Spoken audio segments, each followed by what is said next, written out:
Oh, I'm sure there would have been a shooting over that. I think it's egregious. Should he, as a sheriff, know better? It's a cardinal sin in cattle country, and the top lawman in New Mexico's smallest county is the culprit. Hardin County Sheriff Raymond Gutierrez, a man elected to uphold the law, is also convicted of a crime, and it's one that's plagued ranchers in New Mexico for more than a century. It was malicious. Roderick Lujan has a state land lease right next to Sheriff Gutierrez's property in neighboring San Miguel County. After Lujan put up a brand new barbed wire fence in 2015, he was shocked to see what the sheriff did to it. Mr. Gutierrez cut my fence, fence post to fence post. The sheriff's cattle were found grazing on Lujan's land. And they were eating your grass. Right. What's more concerning, Lujan says, is less than 100 yards from where the sheriff cut the fence, the sheriff could have used this gate, which was left unlocked. He didn't need to cut the fence, and he did so in such a manner that it couldn't be easily repaired. Cutting or injuring a fence in the ranching community is a big no-no, a crime punishable by law. The New Mexico Livestock Board launched an investigation, and according to its report, Sheriff Gutierrez confessed, claiming he was landlocked out of another piece of his property. The sheriff was found guilty of injuring fence and livestock trespassing. His punishment, a year of probation and $1,600 in fines. It's a big deal because this grass is my livelihood. Brian Green is a rancher in southern Torrance County. His fence wasn't cut, but he helped us put the case in perspective. I'm not a particularly violent person, but I know a lot of my neighbors, if it were to happen to them, it might be shooting type in, response.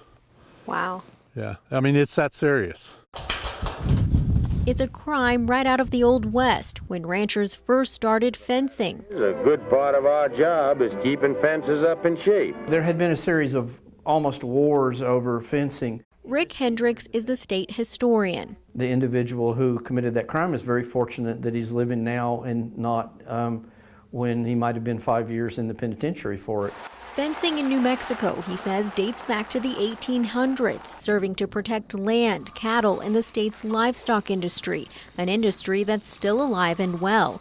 Though penalties have softened over time, cutting fence still carries a price, especially to a rancher's reputation. Should he, as a sheriff, know better? I'm sure he would know the law, and I would guess that he probably had to enforce it on many occasions as well. We tried talking to Sheriff Gutierrez. He declined an interview, and he wasn't in when we paid his office in Hardin County a visit.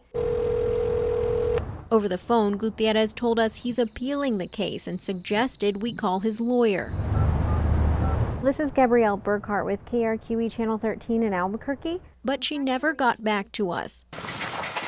Today, despite a court order, Lujan says the sheriff still hasn't made things right.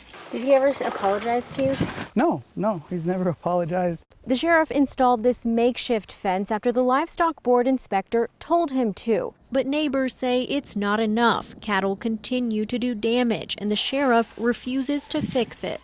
It costs a lot of money to put up something like this. It speaks to his character. Even though the sheriff isn't talking, the ranching community is. Here's a guy who absolutely knows the law.